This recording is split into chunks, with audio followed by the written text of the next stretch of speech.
আসসালামু আলাইকুম গাইস, তো সবাই কেমন আছো? তো এই যে দেখো, ও একটা আবদার করছো নাকি কিচ্ছা পালা কইব, ঠিক আছে? তো সবাই দেখো, বলো বলো। আমি এই নুসরাত। না আসো। আচ্ছা, ঠিক আছে। পালাই। হ্যালো, আসসালামু আলাইকুম গাইস। আমি আপনাকে একটা কিস্সা পালা কই শুনাম। তো আপনারা একটু মন দিয়ে শুনবেন। একটা গ্রামের মেয়ে ছিল, সেই মেয়েটার নাম ছিল বালা। আর কেমনে কও, সুন্দরভাবে বলো। আরো একটা ছেলে ছিল, তার নামটি ছিল রাহান। তার সোজাইল হয় কিছু ভালো মতো কও।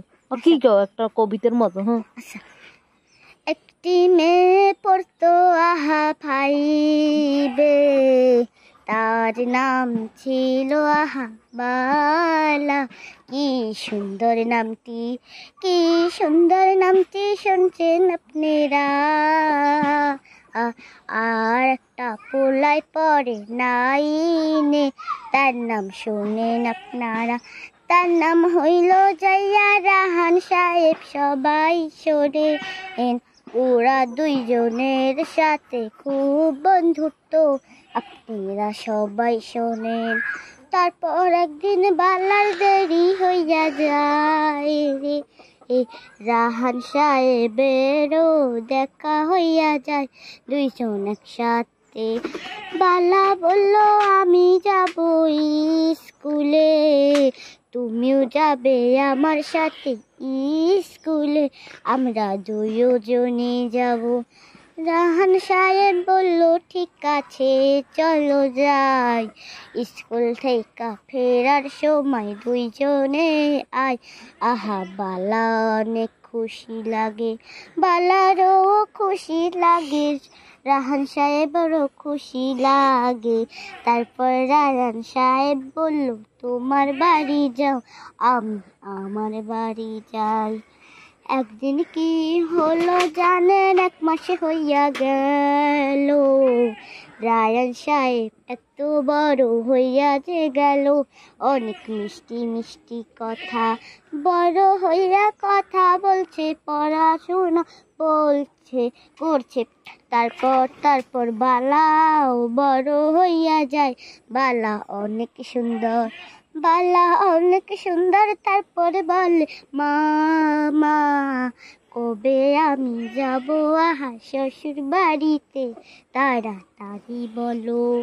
তারপর একদিন বাড়ি গেল রায়হান সাহেব, তারপরে বলল, বাবা তোর বিয়ে আমি ঠিক করেছি একটা সুন্দর মেয়ের সাথে। এই শুনিয়া রায়হান সাহেব চইলা যায় না খাইয়া। তারপর বলল, বিয়া আমি করব জানি না, আমি বালাকে বিয়া করব, আমি বালাকে ভালোবাসি, অনেক ভালোবাসি। তারপর ভালার বাড়ি মিষ্টি দিতে যায় সবাই মিলিয়া। তারপর বালাও ফিরে স্কুল থেকে, তারপরই বলল বাল, মা কিছু বলবেন নাকি, তাড়াতাড়ি বলল, হ্যাঁ মা বলবো। মা বললেন, হ্যাঁ মা বলবো, তোমার সাথে জরুরি কথা। তারপরে বলল, আমি কিন্তু তোর বিয়া একটা ভালো ছেলের সাথে তোকে বিয়ে দিয়ে দেব। সবাই শুনছে নাকি তোর বিয়ে আমি দেব, সবাই রে দাওয়াত দিছি। তারপর এই শুনিয়া বালা বলল, আমি কিছু জানি না, আমি একটি ছেলেকে ভালোবাসি, আমি ওকে বিয়া করব।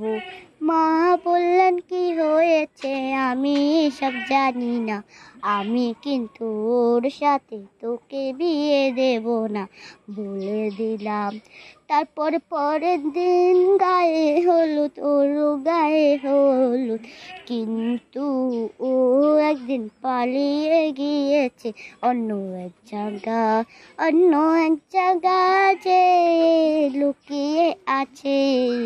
তারপর রায়হান সাহেব লুকাইয়া গেলেন দুজনে একই ঘরে। দুইজন কি ঘরে লুকিয়ে পড়েছে, কি কাণ্ড।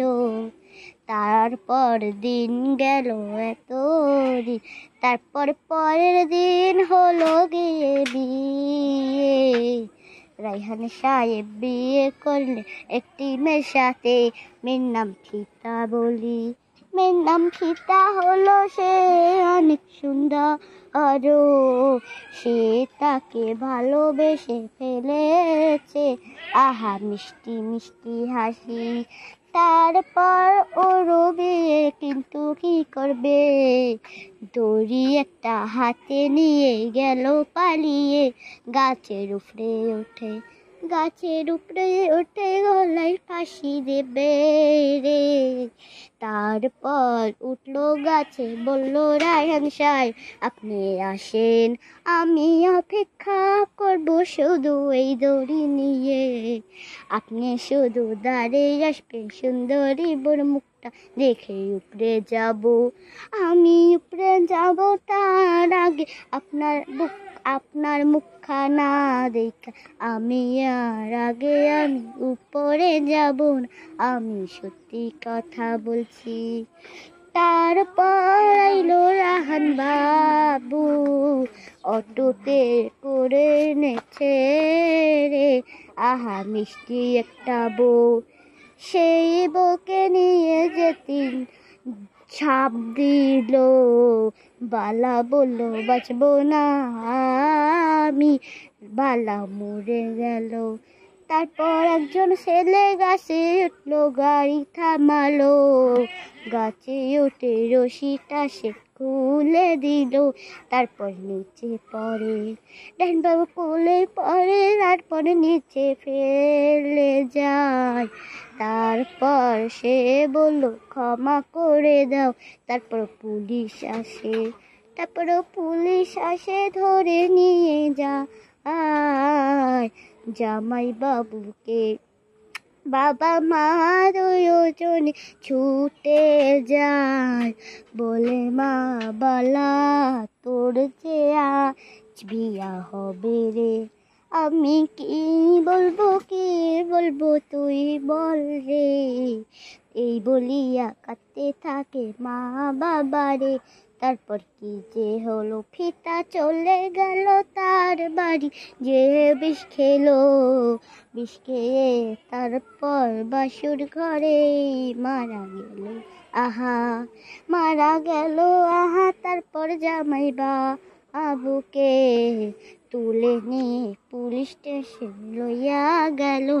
আহা আমি আজগো বিদায় নিলাম, আমি আবার